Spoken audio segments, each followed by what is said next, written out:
After my review of Everybody Make Podcast, several viewers wrote me to ask me if I'd be making more video reviews or print and play games. And I thought, yeah, maybe I should, because it is an interesting format. There are some good designs out there that just don't get as much exposure as printed games. Also, print and play has several interesting advantages. Games in this format very often are very affordable, they're very portable, and when it's 2 a.m. and you want to try a new war game, there's no other way of getting one. It feels like it's like Aladdin's lamp with the war game just coming out of your printers. How fun is that? So today we're going to start rectifying that.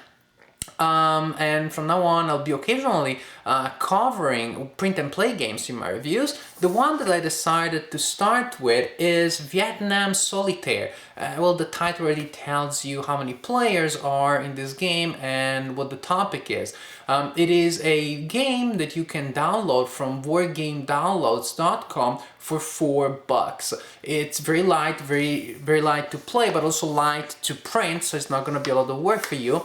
Now the question then is this game worth 4 of your hard-earned bucks and some sheets of your paper? Well, let's find out. The counters are small and mainly represent the types of units involved in the conflict, like the Viet Cong infiltrators, the North Vietnamese Army, South Vietnamese Army, American units. As you can see, they do not look exceedingly good. I don't think that Jeremy Salinas is going to make a component breakdown video anytime soon about them. However, also they do not have any specific information on them. All they do is they tell you what that unit is. So if you really can't stand them, they're really easy to remake or just to replace with pieces from other games. I don't know, the cubes from Pandemic. Once you buy the design, then you can do whatever you want with the components. They're really easy to customize. The map is very clear, very functional, also thanks to a certain abstract quality that it has. It is divided in 5 regions. Each region is divided in 4 smaller areas, and different areas have different colors, you can see, because they represent different terrain. Around the map you have these 6 yellow areas representing the Ho Chi Minh Trail, which is the area that the North Vietnamese Army will use to pour units into the combat.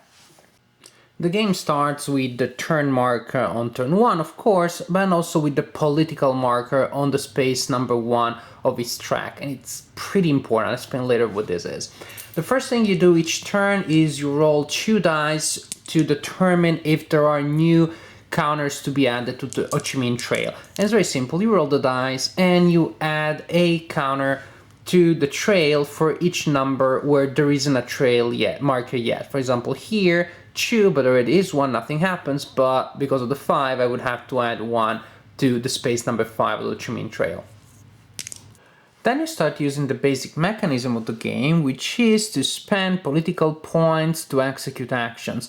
Each time you execute an action, the political point marker will go up on its track, and if it is on the space number 14 or above at the end of a turn, then you lose the game. So you have to be careful about that. The first thing that you do in a turn is you can purchase B-52 markers or green berets to send against the Ho Chi Minh Trail counters. Each B-52 will raise the political value by 2 and each green beret by 1. Then you decide how many you want to buy, you adjust the political factor there, you send them out and you roll a die for each. A B-52 will destroy an Ho Chi Minh Trail counter but with a result of 1, 2, 3, or 4. 5 or 6, nothing happens, and a green beret with a result of 1 or 2, above that, nothing happens. Next, you can spend political points to place units of your side on the map, and there are 3 basic types of units that cost differently and work differently. You have the South Vietnamese Army, they cost 1 political point each. They are not particularly strong in combat, especially in combat in the jungle. You cannot move them independently, they can move only if they retreat after combat. On the plus side, they don't damage you too much when they're destroyed in combat, because that's the other thing. Good units cost you when you purchase them, and they also damage you politically when you lose them in combat. Next, you have the US Army. They cost 2 political points each. They fight much better. You can move them from area to area in a certain region for free, and you can spend an extra political point to transfer them from region to region. And then you have the air units that cost 3 political points each. They're extremely effective in combat, and you can move them anywhere on the map for free. You can place the new units that you just purchased anywhere on the map. There is no stacking limit. Actually, you can even place them in the same area where there are enemy units. In this same phase, you can move your units that have the ability to do so, and then once you're done with the movement and the placement, you will resolve the combat that comes from having units on both sides in the same area. Then it is time for the enemy to add new units to the map. First, you will roll for a new Viet Cong unit that enters the game. At each turn, you will roll 2 dice. The first for the region in which it enters and the second one for the area. Suppose you rolled a 1 and a 4, then the new Viet Cong enters there. Or you rolled a 1 and a 6, then the new unit enters there. And in that case, after you do all the placement, then you have the combat that comes from the enemy placement. Then after you place the Viet Cong unit, you have something much scarier, which is the North Vietnamese army entering the map. For each counter that you have on the Ho Chi Minh Trail, there will be a unit from the North Vietnamese army that enters the game.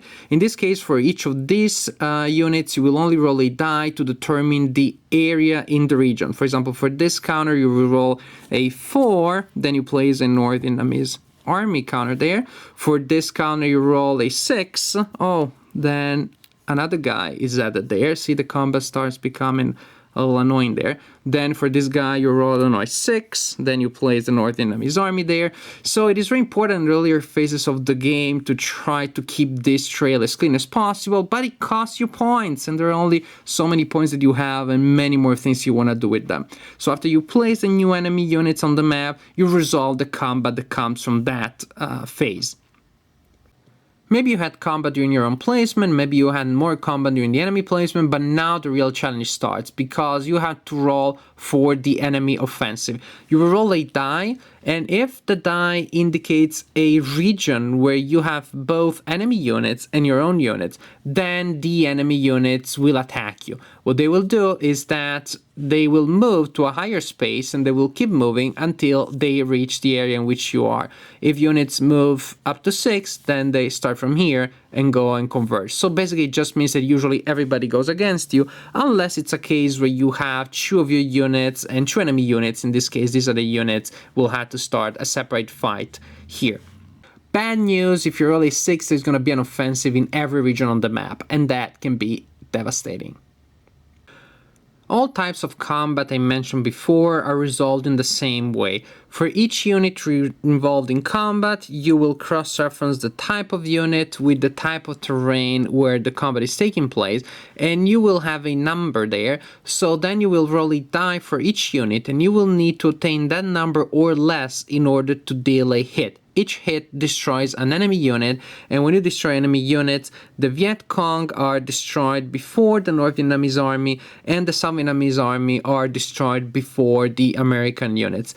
Now, all dice are rolled simultaneously, and all hits are dealt simultaneously. So suppose we're having a combat like this one in this area, then I roll a die for the Viet Cong unit, which needs a 1. They're not very good in urban spaces. See, they're much better in the jungle. Nothing happens. Then I roll a die for the North Vietnamese unit, 5. Nothing, they need a 2. Then for the South Vietnamese, they need a 2. They're the same, so I can roll the 2 dice together. Now, in this case, nothing happens. Now, if at the end of the combat you still have units from both sides in the same area, then the player has the option to retreat to the next higher space. If you are in the area number 6, then you cannot retreat. In fact, if you cannot retreat, or if you decide not to retreat, then you just have a second round of combat. You just keep rolling dice. Remember, each hit will eliminate a unit. You keep rolling dice from both sides until one of the 2 sides is completely eliminated. During combat, you will have to adjust the political point marker on its track, because for each South Vietnamese unit that you lose in combat, then the political marker goes up by 1. For each American unit that you lose, then the political marker goes up by 2. After you resolve all the combat, then you look at the table and you will adjust the political marker depending on the political situation. For each area that contains enemy units and none of your units, then the political marker goes up by 2. For each area that contains your units and no enemy units, then the political marker goes down by 1. So if this would be the case and nothing else is on the map, the player just lost the game. All that having been resolved, you advance the turn marker by 1 and you reset the political point track. But not really, because the political point track only goes down to the number indicated by the turn you are in.